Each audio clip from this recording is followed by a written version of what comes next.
आपण पाहत आहात स्वराज्य न्यूज. सत्य हेच जे तुमच्या समोर.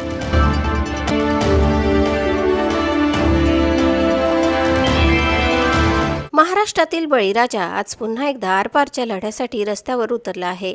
शेती उत्पादनाचा वाढता खर्च, पिकांना न मिळणारा रास्त भाव आणि निसर्गाची अवकृपा या दुष्टचक्रात अडकलेला शेतकरी आज प्रचंड आर्थिक संकटात सापडला आहे.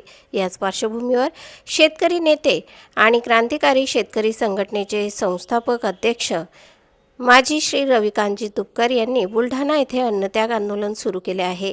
या आंदोलनाचे पडसाद आता संपूर्ण महाराष्ट्रात उमटू लागले आहेत. उत्तर महाराष्ट्रातून या आंदोलनाला अत्यंत मोठा आणि जाहीर पाठिंबा मिळाला आहे.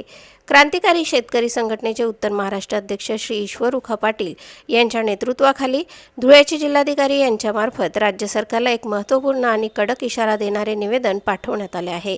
या निवेदनातून शेतकऱ्यांच्या अत्यंत न्याय्य आणि तीव्र मागण्या मांडण्यात आल्या आहेत.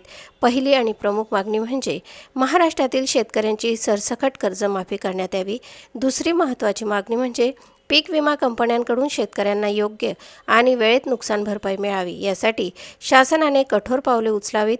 रविकांत तुपकर यांनी पुकारलेले हे आंदोलन पूर्णपणे शेतकऱ्यांच्या हिताचे असून त्याची तात्काळ दखल मुख्यमंत्री आणि उपमुख्यमंत्र्यांनी घेतली पाहिजे अशी आग्रही मागणी आता उत्तर महाराष्ट्रातील शेतकरी संघटनांनी केली आहे.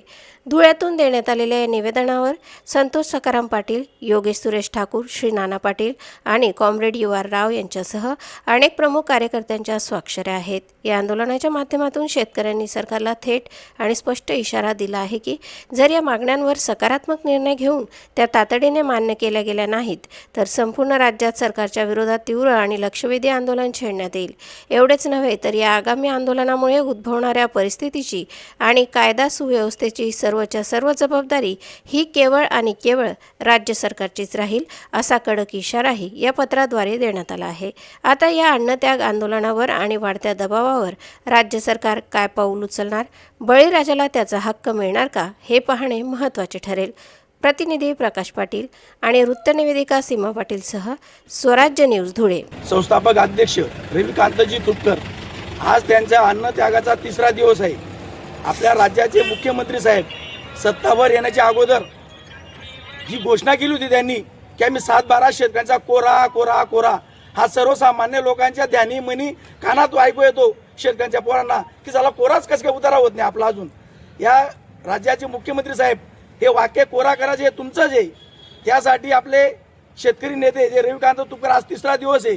जर शेतकरी नेत्या जर अन्नत्याग आंदोलन करतायत आणि आपण एक सरकार म्हणून एक तुमची जबाबदारी आहे की शेतकऱ्यांना दिलेला जो शब्द होता तुमचा की तो तुम्ही पूर्ण करायला पाहिजे. शेतकऱ्यांना दुसरी गोष्ट जो तुमचा GR आहे हा GR शेतकऱ्यांना अशा पद्धतीने आहे की बऱ्याच वंचित राहणार पाहिजे व शेतकरी, त्यांना लाभ नको पाहिजे. तुम्ही ही सेटलमेंट योजनेचा GR आणलेला आहे कारण की शेतकऱ्यांना 2017 मध्ये ज्या शेतकऱ्यांना कर्जमाफीचा लाभ झाला आहे त्यांना नको आहे. त्याच्यात अटी शर्ती त्याच्यात भरपूर आहेत. आपण जो दिलेला होता की आम्ही शेतकऱ्यांना कर्जमाफी पूर्ण मुक्त देऊ, आम्हाला कर्जमाफी नको आहे कारण की आम्ही शेतकऱ्यांना, तुम्ही आमचा मकाचा भाव खाल्ला, कापूस खाल्ला, सर्व कांद्याचा भाव खाल्ला कारण की शासनाचे आयात निर्यातीचे चुकीच्या धोरणामुळे शेतकरी मायबाप आज देशोधडीला लागलाय, त्याचे शोषण होते. आणि दुसरी बाजू की शेतकऱ्यांचे आंदोलन दाबण्याचं काम हे राज्य सरकार करीत आहे.